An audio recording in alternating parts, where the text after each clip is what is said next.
Hello, and welcome to another episode of Boundless Body Radio. I'm your host, Casey Ruff, and today we have another amazing guest introduced to you now. Jonathan Johannessen is a carnivore coach and content creator who has experienced an amazing health transformation. Through the carnivore diet, Jonathan has reversed his depression, anxiety, and IBS with his new approach of meat based eating. Now he is focused on content creation and helping others heal their bodies and minds through the simple approach of eating all or mostly meat. He is the creator of the website Ancestral Clarity, which offers personalized coaching for individuals who feel unhealthy or confused. Jonathan's personal experience with health issues and the carnivore diet, combined with his upcoming international certification, form the foundation of the coaching services offered on this amazing platform. His vision is to guide and support individuals on their journey towards better health and well being. Jonathan focuses on providing tailored guidance to help you achieve your health goals and feel better both physically and mentally, and even offers an amazing free ebook on his website. You can find him on that website at www.ancestralclarity.com, on Instagram at Norse_carnivore, and on YouTube at Norse Carnivore. Jonathan Johannessen, what an absolute honor it is to welcome you to Boundless Body Radio. Yeah, thank you so much. That was an awesome introduction. I really appreciate that. And I'm Well, so grateful for the invitation here. It's awesome to be here with you, Casey. of course, I love getting to know other people in the community, people all over the world that are finding this diet. And it's just so interesting. I don't know of many other topics that drive people to go to the lengths that somebody like you would go to like literally, change what you're doing, how you're helping people, getting a certification, starting a website, doing all the content you do, which is really, really good, by the way. It's how we, got to know each other in the first place is your incredible content. And there's just not many other topics that I think drive people to go to those types of lengths to share this kind of message. Yeah, absolutely. But I think when you experience how much this can actually just completely turn your life around and just, it's a complete game changer, right? Where every single area of your life seems to just come together so much better just because you change your fuel and fuel your body correctly. And I've actually taken it even further than just like taking the time to make this content and stuff. I actually recently decided, like the last months or like 2 months ago or something like that, I decided to completely drop out of the studies I was doing, like university studies, and just focus that time on sharing this message instead. I have a job on the side, so don't be too worried. But yeah, and also just get the message out, spread the information, my story, and also do some coaching, help people get to where I am as well, not just tell them this is what I did and it worked, and so that I can actually hands-on help them get there as well. That's incredible. What were you studying in school, by the way? I was studying livestock science. Wow, cool. So Yeah, that would and have, I like mean, that would have given you a baseline of stuff that you're learning as a carnivore. yeah, because leading up to that, I had to do a lot of like biology and chemistry stuff as well. So I definitely had a good foundation of like understanding how the body works and all that stuff. But I also, there were parts I had to relearn and then realize, oh, there are parts they skipped over that are very fundamental to human physiology and just chemistry, the biochemistry of our bodies. But luckily, I had the foundation to actually understand how these things work, so I could more easily get into the details on this stuff. Yeah. It's incredible. Wow, super cool. Before we get into your own personal story, your handle is amazing, the Norse Carnivore. I absolutely love that. Tell us a little bit about Norway. I don't know that we've ever had a guest on from Norway. Yeah, that's where the name came from, Norse, right? From my personal ancestry with like the Vikings and all that stuff. I live in a city called Stavanger. It's on the west coast of Norway, I mean, just think back in human history when like it was during the ice ages, right? Just connecting it to this stuff we're talking about. What do you think they were eating up here? They were That fishing, they was were hunting, and all that stuff, right? Mammoth, reindeer. We still have a lot of reindeer here. I've seen herds of them. It's beautiful to watch them, um, and all that stuff. But yeah, when it comes to health stuff, here in Norway, we have all the same narratives running here, the low fat and the plant-based stuff, and cholesterol is dangerous, all that stuff. And last year, they actually did a revision of like the nutritional guidelines, and they lowered the recommended red meat consumption, I think, down to 350 grams per week is the maximum they recommend you to get. Um, That's crazy. yeah. And when you go look into the evidence they're pointing to, it's they actually kind of admit, or they do directly admit themselves that we don't have sufficient evidence to make these claims, and then we just recommend it anyway. Wow. But the fortunate thing is, especially this year, I've seen a lot of bigger podcasts started to like bring up more like meat's role in health and all that stuff and how important it is. There's actually a guy with a bigger podcast and a bigger following who is doing the carnivore diet himself. He's gone on a few TV programs, like mainstream programs, and talked about it. And also, it's pretty funny. The government here actually issued like a statement, or like the health authorities issued a statement where they were concerned um, because every single store pretty much in this country is reporting higher meat sales than ever. It's skyrocketing at the moment. So it seems like the Norwegian people are starting to come around to realizing, you know what, these guidelines we've been following with all this low fat nonsense and like getting the seed oils and all the plants and all that stuff, it's not working.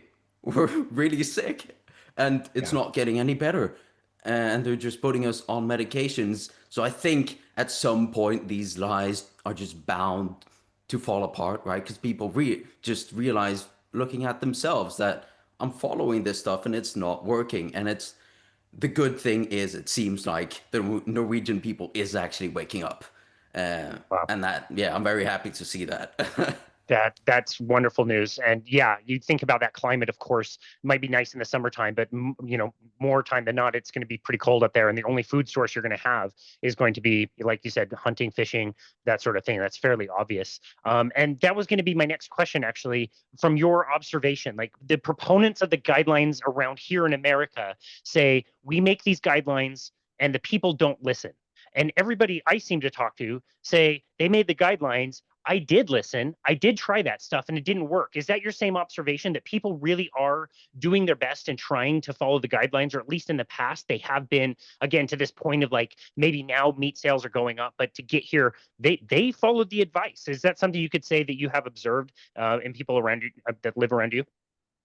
Yeah, in general, I would say it seems like most people are, or at least health conscious people. Of course, you have people who are just eating junk and not caring, but people who are actually trying to kind of have control over their own health and do the best for themselves. It seems like, to me at least, from my observations, that they are, or at least have been still. It's the mainstream thing, right? It's not like meat, the meat-based stuff has taken over yet, at least. I'm hopeful. But yes, to me, it seems like that is the dominant narrative, and people are actually following it, right? When I just go to a store myself, right, I see everyone's like basket from in the store. It's a bunch of spinach, salads, like bell peppers. They're getting margarine, of course. They're getting low-fat yogurts. They're getting the skimmed milk, all that stuff. Just the lean protein, like the chicken, and the 4 or 5% fat mince and all that stuff. Um, my observations when I'm looking around, right, is that people are doing that. That's what I'm seeing people doing. Yeah. Yeah. Okay. And then when you observe the people themselves, are you able to see quite a bit of like metabolic disease around you as well? Like when I go to the store, I see those same carts and I see people that are like visually unhealthy, like pretty easily to kind of tell. Is that what you're observing as well? Yeah, absolutely. That's what I'm seeing. You know, the big pot bellies, like the beer bellies or whatever you want to call it. They're limping around, you know. You can almost see the inflammation in their face and all the saggy skin. People like losing all their hair, even at younger ages, right? It's not only people in their 40s, 50s, 60s anymore. It's even people like, for me, I'm 24. It's even people my age and younger. You see them also just mentally, you can see they're struggling. Um, like maybe angry, maybe really depressed, uh, stuff like that. Yeah, it's that's like another thing I've heard a lot of people on the carnivore diet talk about, that they, when their brain switches on to the level it does and you experience this sort of health yourself, suddenly you feel like you can see the diseases on people just in the streets, in the supermarkets, wherever you go, you can almost like just spot that stuff. So yeah, definitely. It's because the statistics and stuff, right? I think I don't remember exactly what it is. If it says there's 9% or something like that overweight people or obese people or something like that in Norway, or is it diabetes? I don't remember exactly which one it is. I think yeah, but like the obesity rates and the diabetes rates, statistically are like relatively low. But when I walk outside my door and look around, that's not what I'm observing. I think a lot of people probably are diabetic, but they have never gone to test it, so they just don't know. Um, and it should be pretty obvious from what most people are eating, that they probably have some sort of stage of diabetes, right?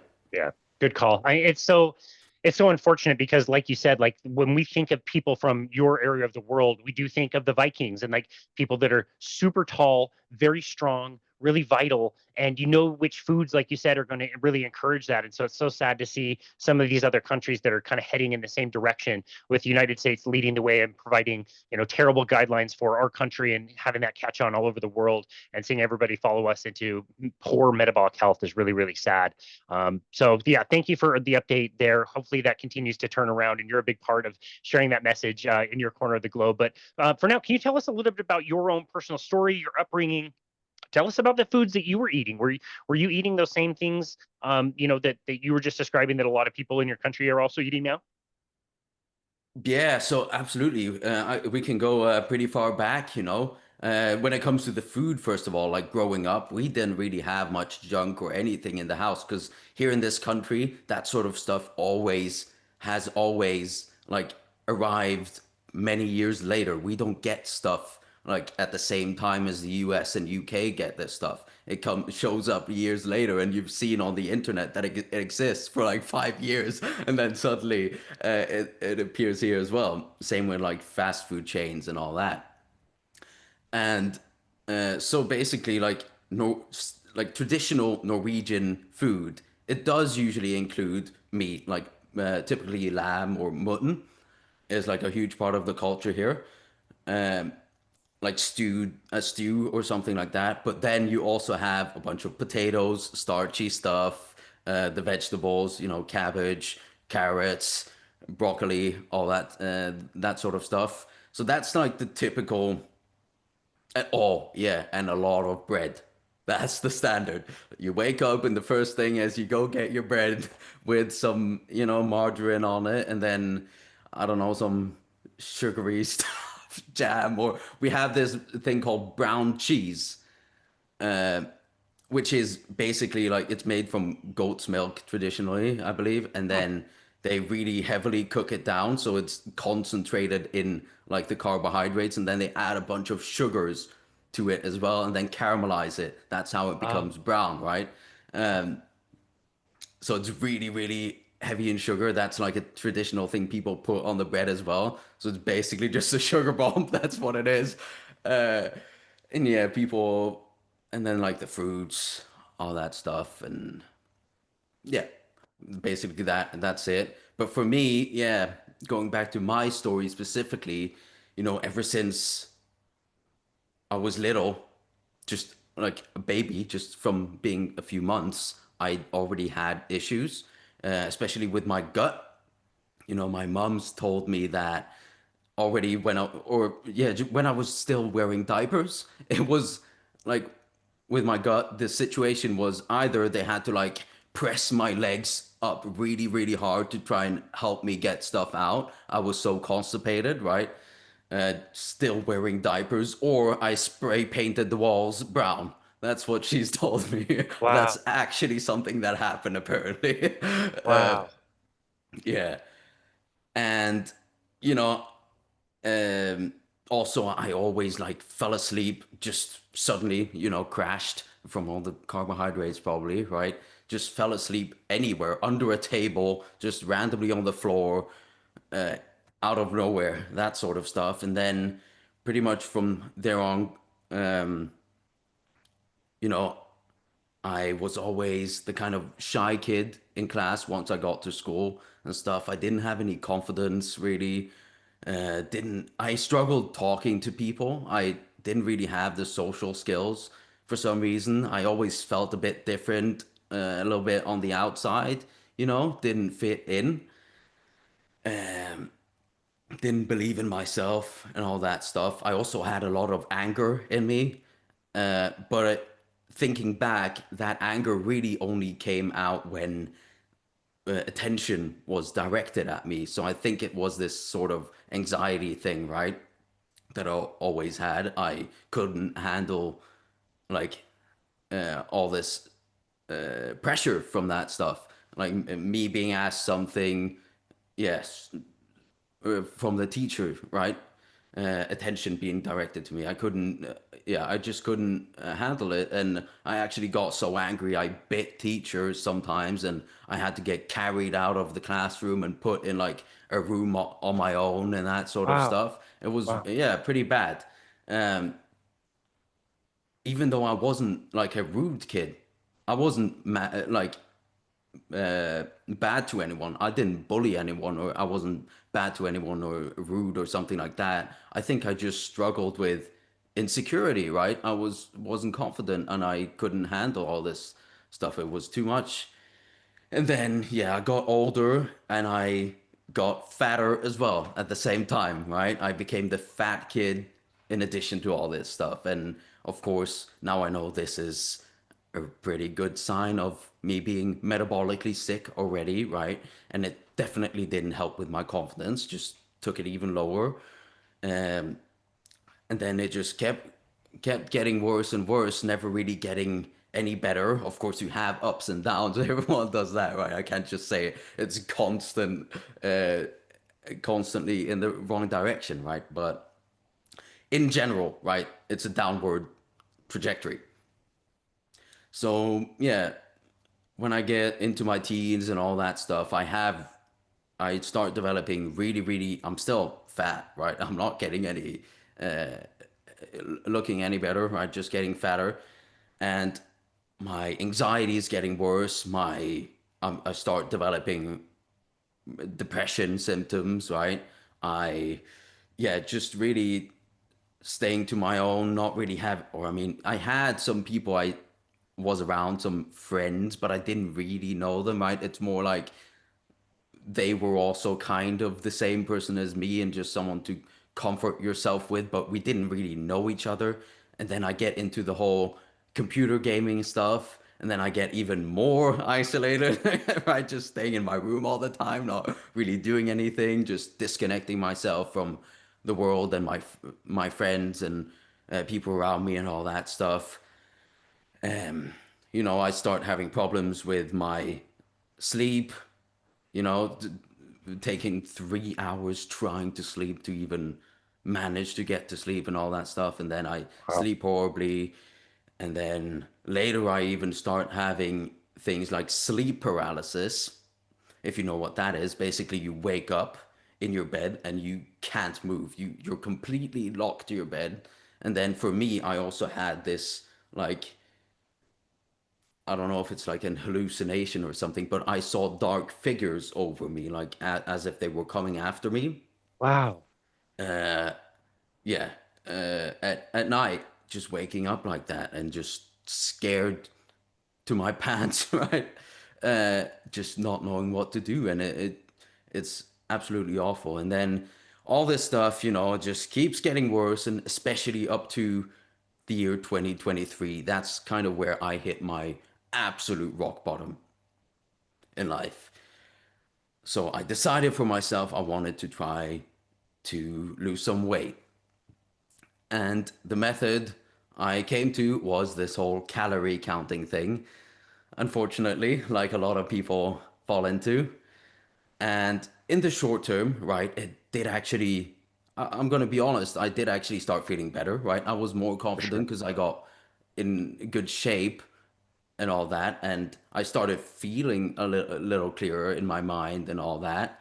What I was eating was basically, so I was staying completely away from junk. I was eating just whole foods. But of course, with this whole calorie counting thing, it's low fat, it's a lot of vegetables just to volume eat, right? Fill your stomach up. That's the only way I could kind of feel like I was full after eating, right? Feeling stuffed and awful, like bloated and pain. So yeah, lean protein, just the Greek yogurt, chicken, lean ground beef, that sort of stuff, and a lot of vegetables, even more and more and more as time went on, because I had to feel like I was filling my belly up, and the fruits and all that stuff, only whole foods. And then after a few months, it actually started turning for the worse again. I started actually, the whole situation started getting worse than it had ever been before. So I was basically just really, really isolated. I started cutting out people, canceling plans all the time. Right? I was stuck inside of my head all day long, just trying to survive through the day. It was really, really hard for me to even just leave my own room. I could sit there just crying for no reason. I didn't even know, there wasn't a clear reason why I felt this way, right? I just did. Wow. And I wanted to feel good, right? I just couldn't. It wasn't possible, no matter how hard I tried or wanted.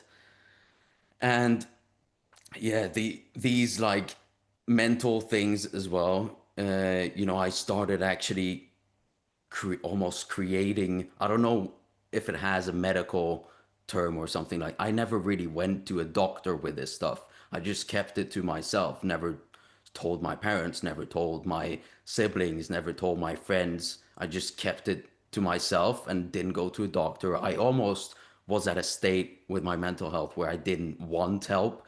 I kind of wanted to keep myself down. I was really self-destructive.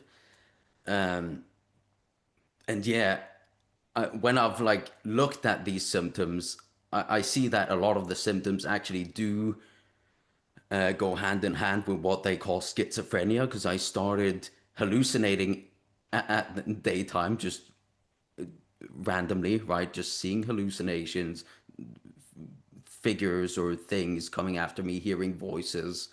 I almost started creating this world inside of my head, an alternate world, right? That I lived in, like characters, an alternate character for myself and everyone else around me, right? An alternate world where I lived instead of the real world because it was too much to handle for me. So I created something I wanted instead, and it wasn't even a nice place, right? It was horrible. Wow. And at this point, I honestly was at a point where I didn't even want to be here anymore. I went to sleep every single day, hoping I wouldn't wake up the next day. I, I was actually every day thinking of plans of how I would get out. That's the honest part of how I felt at the moment. Wow. But yeah, it did change, obviously, since I'm here talking to you about my healing story. So yeah, all of this awful stuff happened, especially during the summer, but towards late summer 2023 in August, right? At the end of August, I had the worst IBS attack of my life. I was so bloated. It felt like, if it felt like I swallowed a whole beehive and they were just stinging me on the inside, and I was so bloated, painful, like I was being scratched up, and I couldn't sleep for like 2, 3 days or something like that. It felt so awful. But that was also the moment where everything turned around, because I just realized to myself that I can't keep living this way and I have to make drastic changes. Wow. because as I said, I always, even though I had all this horrible mental stuff and just felt awful pretty much my entire life, I always had this thought at the back of my head that I wanted to want to know, or I wanted to know what that felt like to want to live, right? I wanted to want to live, if that makes sense. But I just couldn't feel that thing. Wow. It was just impossible for me. That's Uh, crazy. I yeah. mean, just knowing you now and how kind you are and the content that you produce, like you probably in 2023 could have never imagined that you'd ever create content and put yourself out there in that way. So it's hard to hear. It's quite heavy, everything that you've gone through. And yeah, the IBS for somebody that has not had digestive issues, can you tell us like how bad that can really get? I think for a lot of people, they don't realize like how borderline traumatic IBS, IBD, Crohn's disease, it can cause trauma in certain people. Can you tell us what exactly that was like in your, kind of that darkest phase when you really had that flare up before we get to the good part of the story? Yeah. No, yeah. So basically, the pains were just so awful that sometimes I could barely even do anything else than just lay in my bed and try to find positions to lay in, or like ways to like press on myself to like kind of mitigate the pain or something like that, kind of suppress it a little bit. And then 5 seconds later, I have to find a new angle and all that stuff. And then, I would be sitting on the toilet for like hours a day with just being awfully constipated, just trying to press stuff out, but it just doesn't work, right? Completely awful. And then I was so bloated, like looking like a pregnant woman. Wow. Uh, and of course, that also affects your confidence in a way, right? Um, and I was just constantly hiding in my room, really. I didn't leave very much, and I tried to avoid even my family, right? I wasn't living at home at the time, but I wasn't really talking to them at all.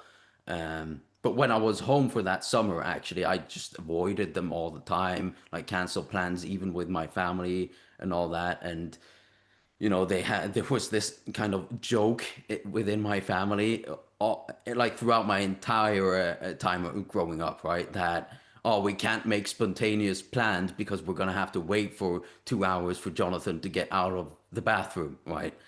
Uh, yeah, I don't know if I explained it very well, but basically just constant of being able to go to the toilet. Uh, and just feeling awfully bloated and pain all the time. Sometimes it was debilitating, right? Where I couldn't move. I could barely even get to the toilet 5 meters away from my bedroom, right? Uh, and that stuff, yeah. Sounds terrible. Oh my goodness. Okay, it's time for some good news. Tell us about how you were able to turn all of that around. That is quite a bit of suffering you've had to go through to get to this point in the story. Yeah. And yeah, so basically from this big flare up, like IBS attack I had here, that was my turning point where I just started thinking to myself, what can this be? And just logically, to me, it had to be something I was eating. That's what makes sense, right? That's what's going down there. It has to be something I'm eating. I was thinking I might be allergic to something, right? Uh, and I started just going through my mind, like, did I eat something that day that I hadn't had in a while, or something like that that I reacted to? And I traced it back to I hadn't had an apple in forever, and I had an apple that day. So what I did was a few days later, I actually tested it by having a piece of apple again, and it came back. So I started connecting the dots to myself, right? Realizing how much what I put into my mouth, into my gut, actually matters, how big of a difference it makes. And just having this real intuitive connection to my body and all of that, right? Just listening to my body every time it's giving me signals of uh, how it's reacting to foods. So I went into this period of kind of like 2 months or something like that. This entire period of my life is kind of a blur. since I was so mentally just ruined.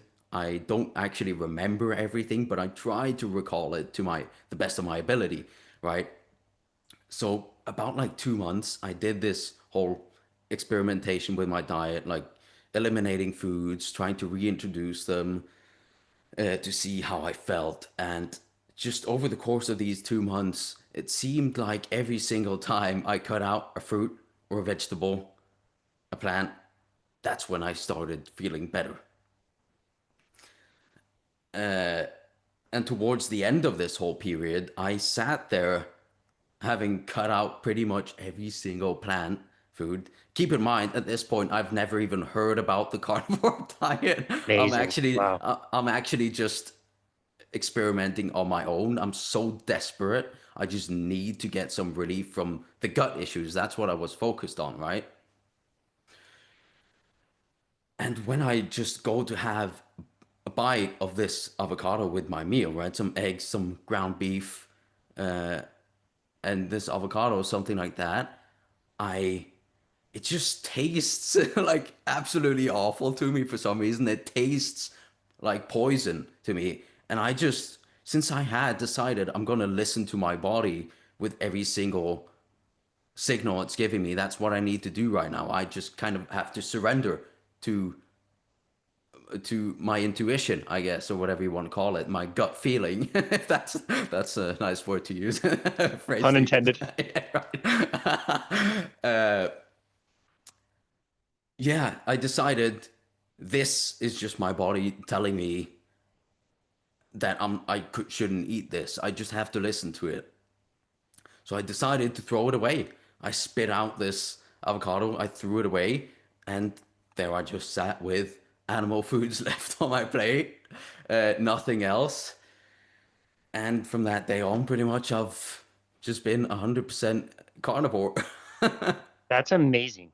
What a crazy story. Did you know enough about nutrition to know that you were making your gut feel better, but you were going to die of a heart attack or something by continuing to eat only meat?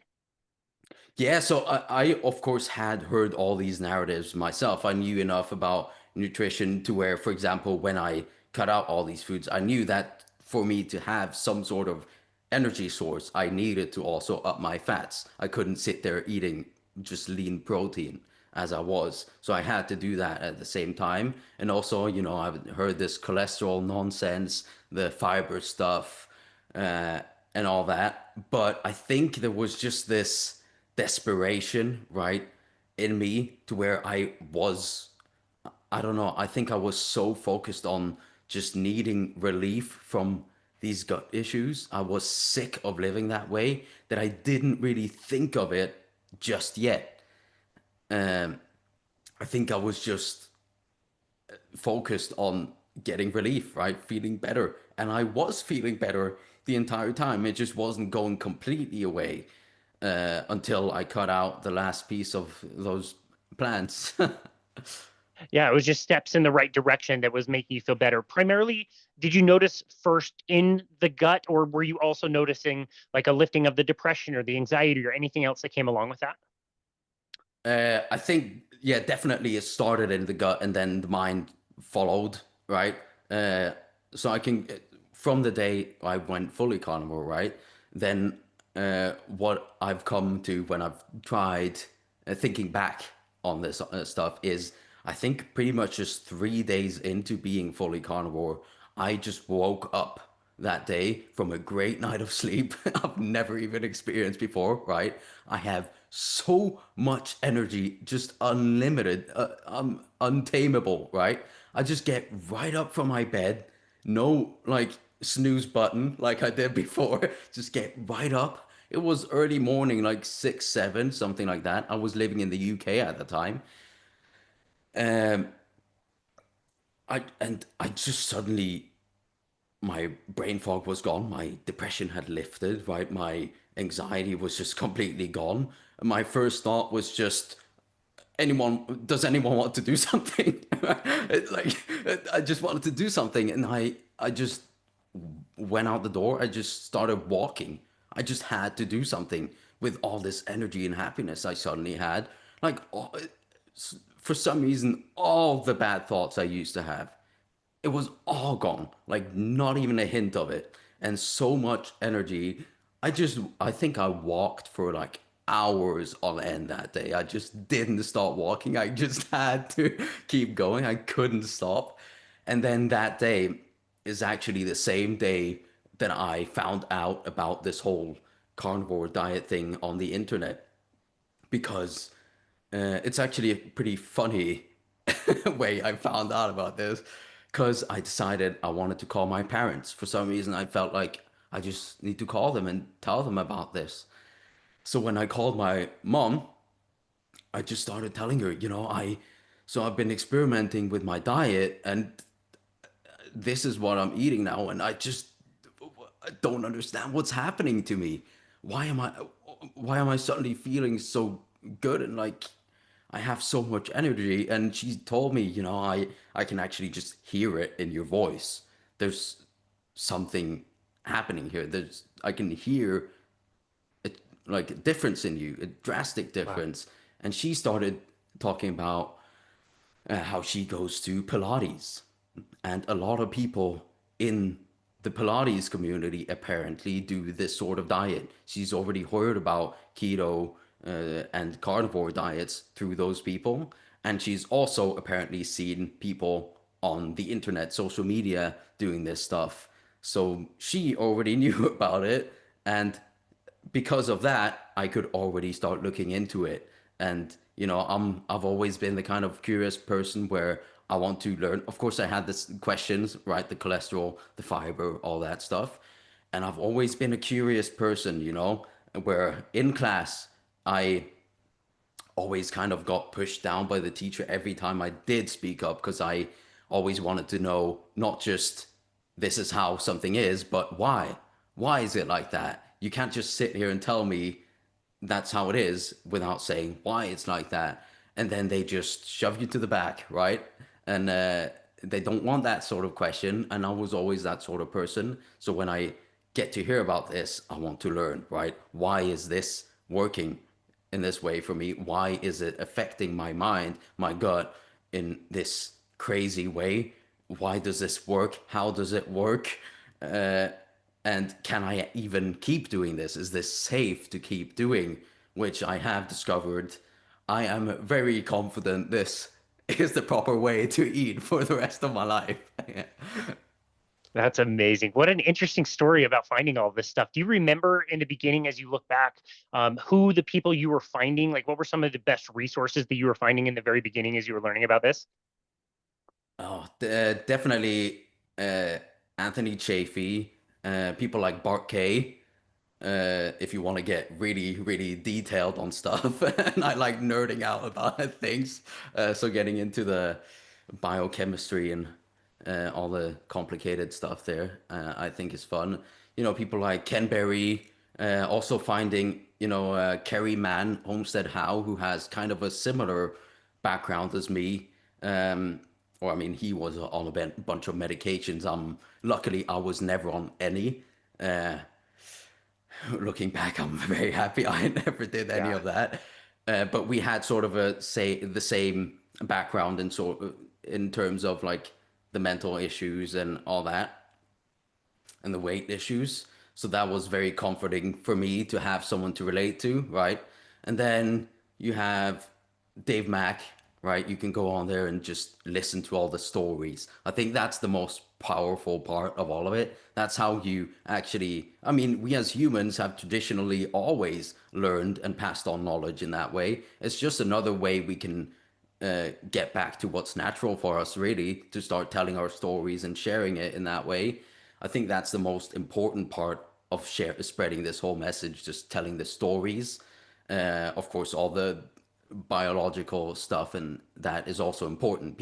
It's good for people to be educated, but I think that's how we actually reach people, right? People hearing, oh, someone got over arthritis, right?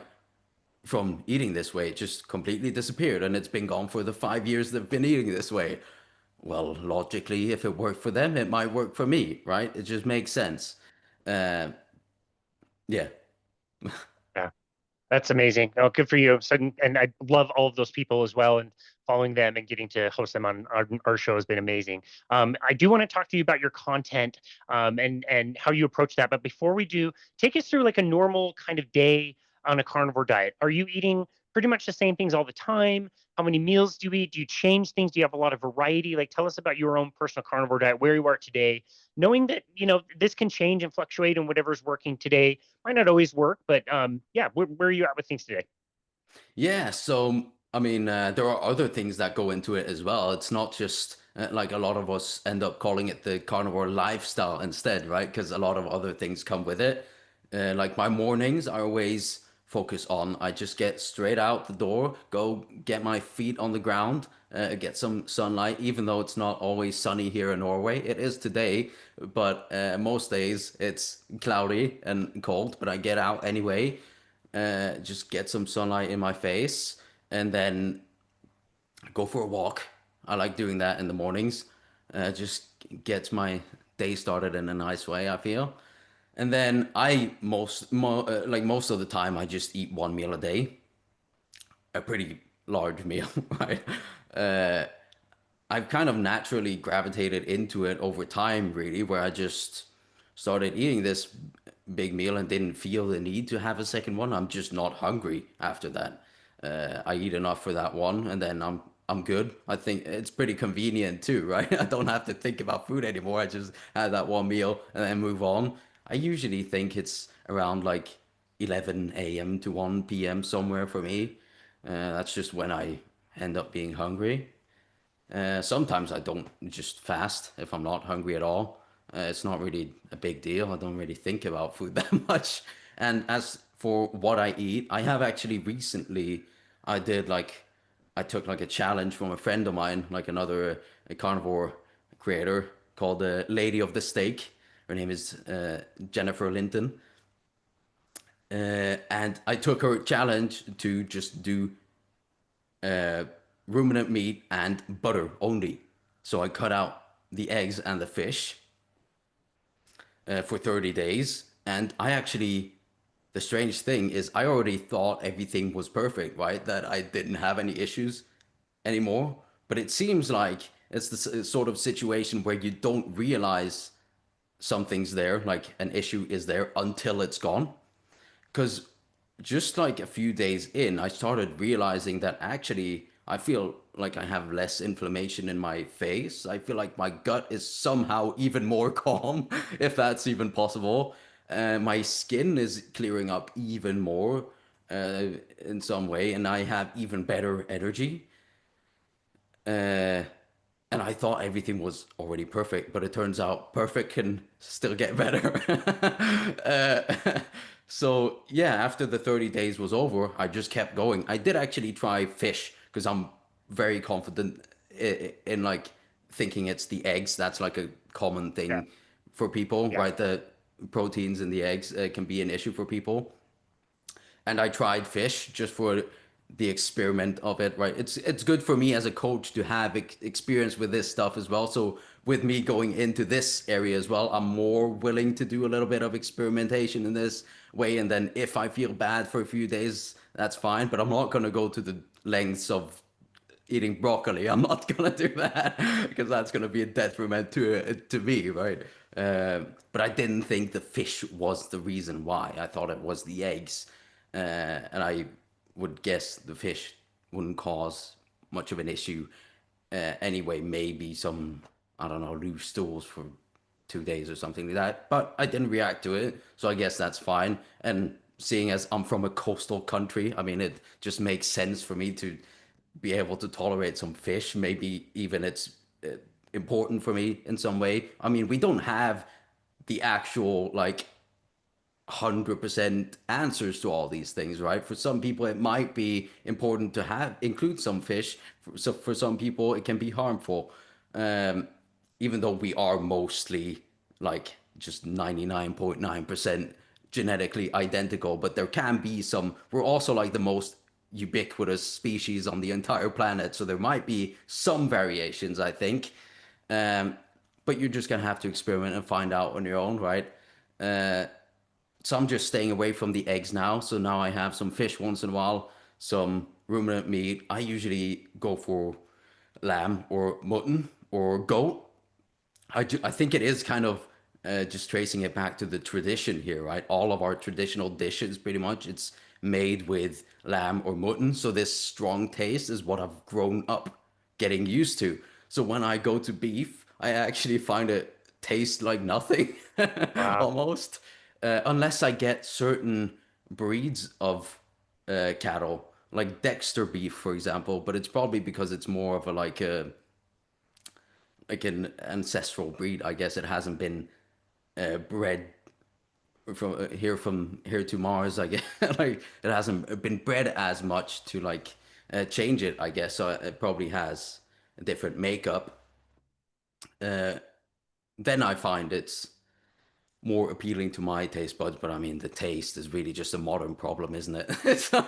I'm But super jealous. I'm hearing you, and I'm super jealous. Like I have a really tough time with eating things like sardines, and there's even some grass-fed beef that is too strong for my taste. I don't like it. So oh, hearing you really? say all of that is Yeah. like, oh, I'm so jealous. I'm much more fragile than you are, apparently. So that's Yeah, but I amazing. mean, over there, you're probably more used to eating just like the standard beef as well. So I've probably just become like my taste buds have probably just been gotten used to it from growing up eating this stuff, and then that's the taste I prefer, I would guess. So I get like just, I mean, mutton is really really fatty as well, and the price is so low. It's dirt cheap. Oh, that's nice. Yeah, I'm And super then jealous for many reasons. yeah, and then goat as well. I have like a local regenerative farmer who has a bunch of goats. I can just drive there and shake his hand and look at the goats grazing all year round. And no, people who buy goat meat, right? Usually they buy it because they want lean meat. So I just asked him, can you put off all the, or can you put all that extra fat in my ground goat? And he's like, yeah, sure, I can do that. So I get really, Amazing. really fatty goat. It's probably too strong of a taste for most people, but I really love it. And then we Wow. have things like reindeer here, which is just amazing. I really, and then whale meat is that's quite a controversial one, right? But this is one of three countries where you can actually still legally get that. I mean, we only go for the minke species, which is like the most abundant, considered like the most sustainable, and Hmm. they analyze it every single year, see how many is it responsible for us to actually take, right? And it usually lands somewhere in like the 1,000 of them range. It's a little bit of a smaller whale. Um, and yeah, that's like the darkest piece of meat I have ever looked at in my life. Really It's interesting. insane. Uh, it pretty much just tastes like ruminant game meat, but like to me, it's almost even stronger than that. And then it might have a little bit of a fishy aftertaste. It is a mammal. It's not a fish. Yeah. So that's an interesting one.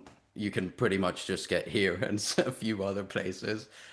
Uh, yeah, and then a lot of fish. I live in a coastal city, so I can just go down to the fishermen at the pier and get it fresh from them, some herring or mackerel, that sort of stuff. I'm really fortunate to live in uh, a part of the world where you can actually do that stuff. Yeah. And it's easy to. I actually also live in like the municipality in Norway that has the most amount of sheep. So I have like really, really easy access to all that stuff too. They just walk, graze down by like the sea, right? So uh they probably eat tar and all that sort of stuff. So it tastes really different as well. Uh, I guess because they're eating more salty grasses or the soil probably has more minerals, and then they're probably eating some tar and all that stuff, so they probably get more iodine and such. uh yeah, that's pretty much it. I just get, Fantastic. yeah. Yeah, you're very fortunate to have the taste buds you have and to be able to live in that area where you have all that available to you. That's amazing. Tell us about the decision to start to share this message, in particular on your YouTube channel, but across all social media channels. Yeah, what was that like to, not be the most outgoing person for most of your life, but finding so much healing that you decided to share this message with others? Yeah, that's interesting. Yeah, the main channel I focus on is the Instagram. Seems to work best for me, really. But I mean, I do try to just diversify, go and get on all of them. I have the time, and I've said, like as I said, I dropped my studies to focus on this. So, um, and all that. But mainly Instagram is what I focus on then, and then I do all the others in addition. But that's besides the point. The reason, or when I got into sharing it, was actually, I think, almost 1.5 years into me eating this way, something like that, or at least over a year. It was this February, I think, something like that. Uh, and I think it just got to a point where I just felt like I couldn't hold it in anymore. I don't know, something just sparked in me where I was just thought to myself, I have to just start sharing my story and talking about this stuff, maybe even educating people. And I had all those, or like that year and many months I had before me starting these channels, right? I had just spent all this time educating myself, like looking into all the topics, looking at studies, reading biochemistry books, like biology books, chemistry books, all that stuff, looking at the anthropological evidence, all that. And because I wanted to actually, I'm this sort of person where I don't want to go out and talk about something publicly unless I'm 100% confident that I believe this is the right thing I'm saying to people. I don't want to mislead people. I want to make sure I know what I'm talking about and I'm not just saying a bunch of nonsense. uh, so that was also kind of important to me, right? I didn't want to just jump in and start saying things without knowing if they're correct or not. And then, yeah, I just felt this urge to just, I have to tell my story. Like, this could help so many other people. Like, and when I look around myself, I can just go into the city center here. It's not even a large city. Uh, and I just see people like 18-year-olds, 16-year-olds. You can see they're depressed, right? You can see they're overweight, obese, feeling awful, just miserable, acne all over their face. And I just felt like I have something valuable to share and I want to contribute to healing humanity, as we say, right? Uh, and, if I don't start talking about this, who else will, right? And I can't even know if there's someone who's had the same sort of experience as me who's already shared their story. And if they haven't shared it, then the only way someone can relate to it and find out they can fix these issues is if I start telling my story, Yeah. right? So then I just started making videos, and suddenly someone pops up, like starts following you, and you start chatting with them, and everyone in this carnivore community is just so amazing, supportive. It's like there's no competition between people, right? Everyone's just looking to like get behind each other and boost each other, just spread each other's content, like help each other get their messages out, and just be nice to each other, send each other a message like, oh, I love the thing you made. uh it just it just flows so naturally, right? Yeah. That's certainly been uh, my experience in this community. yeah, people are really compassionate and want to help people, want to help educate people, want to help others get their story out, all that stuff. And also, like a big difference between many other communities I've seen is we don't really go out of our way to attack people who disagree, right? I'm not going to waste my time on that. I'm trying to reach the people who are suffering, right? And are ready to take in a message or like take in information that might go against what they've been taught. That might seem kind of crazy, maybe a little extreme at first, but I have to focus on actually getting to the people who are open to it and not sit there all day wasting time on like shouting back and forth at people who aren't willing to listen. It's pointless, and it doesn't help anyone really. It just makes us seem like bad people, right? And it just discourages people from doing this whole thing. It's the same with like people acting like the carnivore police, if you want to call it that, within the Right. community as well. If you start attacking someone for like not being perfect all the time or something like that, I mean, what you do most of the time is what matters, and we don't need to attack each other for, I mean, everyone's at different stages in life, right? Different stages of healing and all that. We have to meet people where they're at. And if you're shouting at someone for just using a little bit of pepper on their on their ground beef, I mean, what's the point? Why do you care? Uh, and you're only discouraging them really from eating the most healthy way they can, right? There's no Yeah. point in doing that stuff. Yeah. Well, I couldn't agree with you more. I'm just so thrilled that you were able to find all of this in the funniest little way, just by self experimentation, and didn't even know this was a thing until you told your mom, and she told you, no, this is actually a thing. It's such an amazing story of healing, and I'm so glad that you feel compelled to share this story, and especially now that you're getting into the coaching side of things, and you're going to be working with people. It's going to be amazing and so fulfilling. I can just tell you, obviously you've experienced that already, and that will continue as you continue sharing this message. And I'm just so grateful for you and for taking the time to be on our show today. We'll have to check in with you sometime down the road as you're finishing up your certification and doing more coaching with people to see how that's going. But for now, Jonathan, where do you want people to go to find you and connect with you and your work?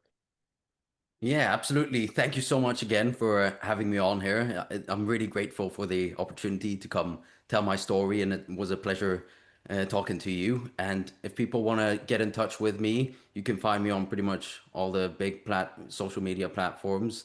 I go by Norse Carnivore, Norse.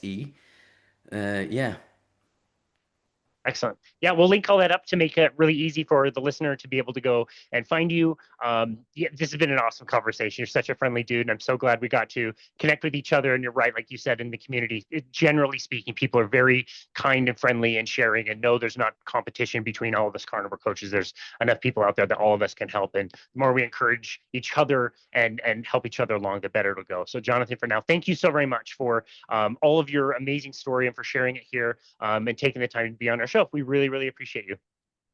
thank you so much. Speak to you soon. Absolutely. We'll talk to you soon. And this has been another episode of Boundless Body Radio.